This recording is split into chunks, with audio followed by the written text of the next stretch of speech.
સુરત શહેરના આડાજણ વિસ્તારમાં આવેલ સેતુ વિલા બંગલામાંથી 48 લાખની રોકડ રૂપિયાની ચોરી કરનાર રીઢા ગુનેગાર દેવરાજ ઉર્ફે કાલુ પાટીલને આડાજણ પોલીસે ગણતરીના કલાકોમાં ઝડપી પાડ્યો છે। પોલીસે ટેકનિકલ સર્વેલન્સ અને 100 થી વધુ સીસીટીવી કેમેરા ચેક કરીને આરોપીને સહારા દરવાજા પાસેથી દબોચી લીધો હતો।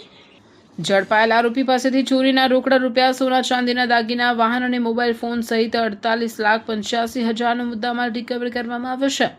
પકડાયેલ આરોપી અગાઉ પણ ચોરીના 7 જેટલા ગુનાઓમાં સંડોવાયેલો છે। પોલીસે આ ત્વરિત અને સરાહનીય કામગીરી અંગે નાયબ પોલીસ કમિશનર ઝોન 5 લખધીરસિંહ ઝાલાએ પ્રેસ કોન્ફરન્સમાં વિસ્તૃત માહિતી આપી હતી। 18/5/2026ના રોજ અડાજણ પોલીસ સ્ટેશન વિસ્તારમાં આવેલ પરશુરામ ગાર્ડન પાસેના સેતુ વિલા બંગલામાં 48 લાખ જેટલી માતબર રકમની ઘરફોડ ચોરી થયેલ હોવાની ઘટના બનેલી। ઘટનાની જાણ થતાં અડાજણ તેમજ સુરત શહેર ક્રાઇમ બ્રાન્ચ સહિતના ઝોન 5 વિસ્તારના તમામ ઉચ્ચ અધિકારીઓ સાથેની ટીમો સ્થળ પર પહોંચી ગયેલ। ગુનાની જે ઘટના બનેલ તે ડિટેક્ટ કરવા માટે અલગ અલગ ટીમો બનાવવામાં આવેલી, જેમાં અડાજણ પોલીસની વિવિધ ટીમો આ ગુનો ઉકેલવાની દિશામાં કાર્યરત થયેલ। 100થી વધુ સીસીટીવી ફૂટેજ ચેક કરતા ઘરફોડ ચોરી કરનાર આરોપીના વાહનની ઓળખ પ્રસ્થાપિત થયેલ, જેના આધારે આરોપી સુધી પહોંચવા માટે વિવિધ કામગીરી હ્યુમન ઇન્ટેલિજન્સ તેમજ ટેકનિકલ ઇન્ટેલિજન્સના આધારે કામગીરી શરૂ કરવામાં આવેલી। શરૂઆતમાં ગુનો કર્યા બાદ આરોપી મુંબઈ તરફ ભાગી ગયેલ હોવાની હકીકત જણાયેલ, જેના આધારે પોલીસની એક ટીમ મુંબઈ તરફ રવાના થયેલ। આ દરમિયાન જે ચોરીમાં લેવામાં આવેલા રૂપિયા જે આરોપીએ સુરત ખાતે જ એક ખંડેર મકાનમાં છુપાવીને નાસી ગયેલ।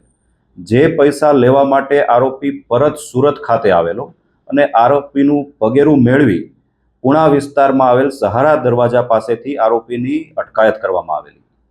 આરોપીની પ્રાથમિક પૂછપરછ દરમિયાન આરોપી પાસેથી તેની તપાસ કરતા 4 લાખ રૂપિયા જેટલી રકમ તેની પાસેથી મળી આવેલ। આ ઉપરાંત યુક્તિ પ્રયુક્તિથી તેની પૂછપરછ કરતા રાંદેર વિસ્તારમાં આવેલ એક ખંડેર મકાનમાં આરોપીએ ચોરીની રકમ છુપાવેલી હોવાની હકીકત જણાયેલ, જેથી ત્યાં તપાસ કરતા ચોરીની બેગ ઉપરાંત અન્ય કેટલાક સોના ચાંદીના દાગીના સહિતનો મુદ્દા માલ પણ મળી આવેલ છે, જે બાબતની આગળની પૂછપરછ ચાલુ છે। તારીખ 18ની રાતની જે ચોરીની ઘટના છે તેની તમામ રકમ 48 લાખ રૂપિયા રિકવર કરવામાં આવેલ છે।